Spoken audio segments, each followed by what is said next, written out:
삶을 바꾼 사건이 뭡니까? 라고 물었을 때에 아마 떠오르는 어떤 것들이 분명히 있을 수도 있습니다. 오늘 말씀을 보잖아요. 새로운 인물이 등장을 하는데 침례 요한이 어른이 되어서는 유다 광야로 갑니다. 유다 광야는 정말 그냥 삭막하거든요. 사람이 없는 곳이에요. 그곳에서 아주 볼품없는 옷을 입고 별것 아닌 음식들, 단출한 식사들을 하면서 사람도 별로 오는데 그곳에서 소리를 지르기 시작합니다. 너희들 회개해야 된다고. 이거 굉장히 쓴소리거든요. 그 쓴소리를 광야에서 막 하고 있는 겁니다. 근데 더 놀라운 게 많은 사람들이 몰려들어요. 제가 회개하겠습니다. 그리고 제 삶을 바꾸겠습니다 라고 말하면서 그 상징으로 제가 침례를 받겠습니다 라고 이야기를 합니다. 침례를 받겠다라고 얘기하는 거는요, 내가 새로운 삶을 살겠다는 다짐이거든요. 이 대화를 통해서 내 삶을 좀 돌아보고 내 삶이 한번 뒤집어지려면 뭐가 필요하냐, 어떤 질문이 필요하냐, 그것을 좀 함께 잠깐 생각해보는 시간들을 갖기를 원합니다. 첫 번째는요, 우리 삶이 한번 좀 뒤집어지려면요, 지식을 넘어서는 삶의 실천, 행동이 좀 필요합니다. 오늘 말씀을 보면요, 단순히 쓴소리가 아니라 아주 거친 말을 합니다. 사람들에게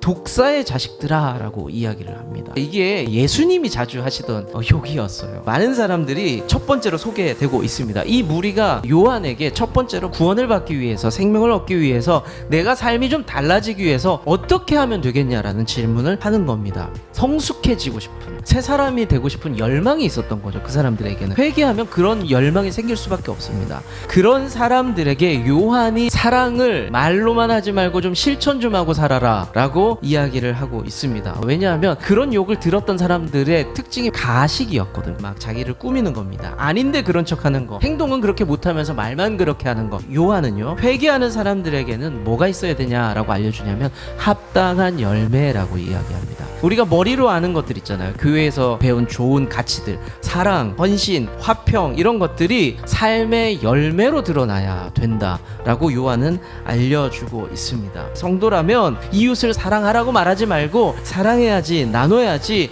라고 질책을 하고 있는 겁니다. 두 번째, 우리 삶이 한번 또 뒤집어지려면 삶의 현장에서 할 수 있는 것부터 해야 돼요. 오늘 본문에 보면은 세리라고 직업이 표기된 두 번째 무리가, 그룹이 질문을 해요. 똑같이 우리는 무엇을 해야 합니까? 세리가 세무공무원이잖아요. 괜찮잖아요. 먹고 살만할 것 같고 직업도 괜찮을 것 같고. 근데 당시에 세리들이 욕을 참 많이 먹었거든요. 이유는 단순해요. 우리가 흔히 우리 일제시대 때 얘기하는 매국노, 뭐 그런 식의 어떤 질타를 받았던 사람들입니다. 이 사람들이 왜 욕을 더 먹었냐면 사실은 월급이 없거나 작았어요. 그러면 어떻게 살았냐? 기준치의 세금보다 더 많이 걷는 거예요. 로마에 보낼 만큼 보내고 나머지는 내 주머니에 넣는 거죠. 그래서 자기가 그걸로 먹고 살았습니다. 그렇게 욕먹던 세리가 무리를 이루어서 회개하면서 나 새롭게 살고 싶은데, 침례 받고 싶은데 내가 이제 어떻게 살아야 되겠습니까? 라고 이야기를 합니다. 내가 회개하고 하나님의 사람답게 살려면 세리 계속 해도 되는 거 맞아?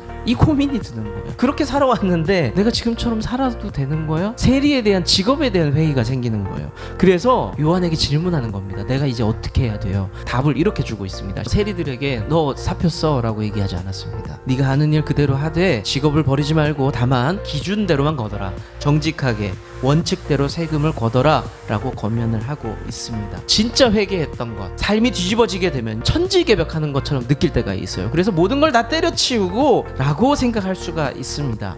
그런데요, 오늘 말씀을 보면서 우리가 받아들여야 될 게 있어요. 내가 있는 자리, 내 삶의 자리에서 소소한 변화를 만들어가는 것이 회개의 열매구나. 이걸 아셔야 됩니다. 있는 자리에서 성실하세요. 있는 자리에서 성도답게 사세요. 그것이 우리가 마땅히 해야 할 모습입니다. 자, 세 번째, 우리 삶이 뒤집힌다는 거는요, 가진 것을 절제할 수 있는 것입니다. 이번에 이제 세 번째 그룹이 등장을 합니다. 군인입니다. 요한에게 또 질문을 해요. 똑같은 질문입니다. 우리가 무엇을 해야 합니까? 라는 질문을 또 합니다. 군인들은 권력 욕심이 생기면요, 세상이 뒤집힐 수 있습니다.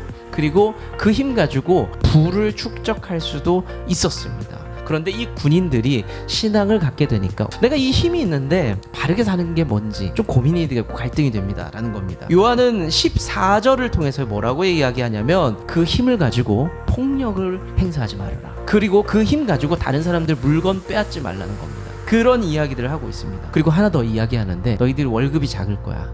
그런데 월급이 작다고 해도 그것으로 만족하며 살라라고 조언을 하고 있습니다. 유혹 속에서도 절제하라고 말씀을 하고 있습니다. 내가 하고 싶은 거, 내가 할 수 있는 거 다 하면서 살 수 있습니다. 재미나게 살 수 있죠. 그런데 성도는 그래도 절제해야 된다. 다른 말로는 유혹을 이기는 거예요. 신앙적인 용어로 바꿔볼게요. 영적 전투에서 승리했다는 말입니다. 말씀 맺을게요. 침례 요한이 우리에게 주는 메시지는 신앙은 지식이 아니다. 실제적인 삶의 변화가 중요하다는 겁니다. 우리가 복음과 마주하게 될 때, 예수님과 마주할 때, 복음을 품고 살아가야 될 때에, 그때 가장 중요한 게 감정적인 변화가 아니에요. 내가 예배드리면서 눈물이 났어요.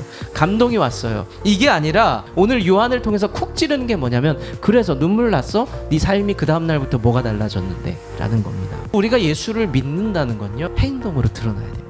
할 수 있어야 돼요. 몸을 던질 수 있어야 됩니다. 여러분들의 일상을 통해서 하세요. 여러분들의 삶을 통해서 하세요. 그래서 여러분들의 삶이 변화되고 귀한 열매로 하나님을 기쁘시게 할 수 있는 저와 여러분들 되시기를 축원합니다.